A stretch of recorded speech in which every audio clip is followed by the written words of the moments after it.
അല്ലാഹു സുബ്ഹാനഹു വ തആല ശരിക്കും പറയുന്നത് ഇന്ന ശൈത്താന ലക്കും അദുവ്വൻ ഫത്തഖിദൂഹു അദുവന. ഇന്നലെ പറഞ്ഞാൽ നമ്മൾ ഇവിടെ നമസ്കാരത്തിൽ ഓതിക്കേട്ട ആയത്താണ്. ശൈത്താൻ നിങ്ങളുടെ ശത്രുവാണ്, അതുകൊണ്ട് നിങ്ങൾ ശൈത്താനെ ശത്രുവായി തന്നെ കാണണം. എന്ന് ആലോചിച്ച് നോക്കിയേ, ഈ ദുനിയാവിൽ നമ്മൾ എത്രയൊക്കെ പ്രശ്നങ്ങൾ സഹിക്കുന്നുണ്ട്, എത്രയൊക്കെ പ്രയാസങ്ങൾ സഹിക്കുന്നുണ്ട്. വ്യക്തിപരമായി നമുക്ക് എന്നും പ്രശ്നങ്ങൾ തന്നെയാണ്.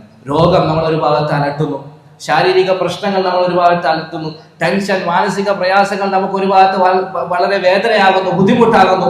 കുടുംബപരമായി നമുക്ക് ഒരുപാട് പ്രശ്നങ്ങളുണ്ട്, വീട്ടിന്റെ അകത്ത് പുറത്ത്, സാമൂഹികപരമായി രാഷ്ട്രീയപരമായി ഒക്കെ നമ്മൾ ഒരുപാട് വേദനകൾ തിന്നുന്നുണ്ട്. എവിടെ നോക്കിയാലും നമ്മളെ ദുഃഖിപ്പിക്കുന്ന വാർത്തകളല്ലാതെ നമുക്ക് കേൾക്കാൻ സാധിക്കുന്നില്ല. ദുനിയാവ് എന്ന് പറഞ്ഞാൽ പ്രശ്നങ്ങളുടെയും പ്രയാസങ്ങളുടെയും രോഗങ്ങളുടെയും ബുദ്ധിമുട്ടുകളുടെയും വിഷമങ്ങളുടെയും കരച്ചിലുകളുടെയും ഒക്കെ ഒരു ലോകമാണ്.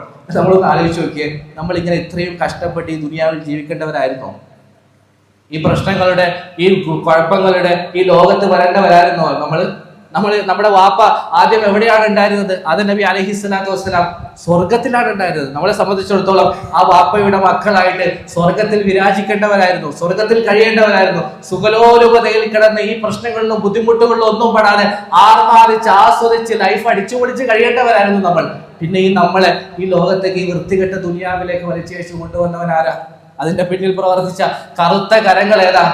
ഈ ഇബ്ലീസാണ്, ഈ ശൈത്താനാണ്. ആദം നബി അലൈഹിസ്സലാത്തു വസ്സലാമയെ പറഞ്ഞു പറ്റിച്ച് അവസാനം ഒരു തെറ്റിലേക്ക് കൊണ്ടെത്തിക്കുകയും അവസാനം ആദം നബി അലൈഹിസ്സലാത്തു വസ്സലാമിലൂടെ മുഴുവൻ മനുഷ്യനെയും ഈ ഭൂമിയിലേക്ക്, ഈ പ്രശ്നങ്ങളുടെ ലോകത്തേക്ക് കൊണ്ടുവന്നത് ഈ ശൈത്താനാണ്. അത് നമ്മൾ ഒരിക്കലും മറക്കരുത്.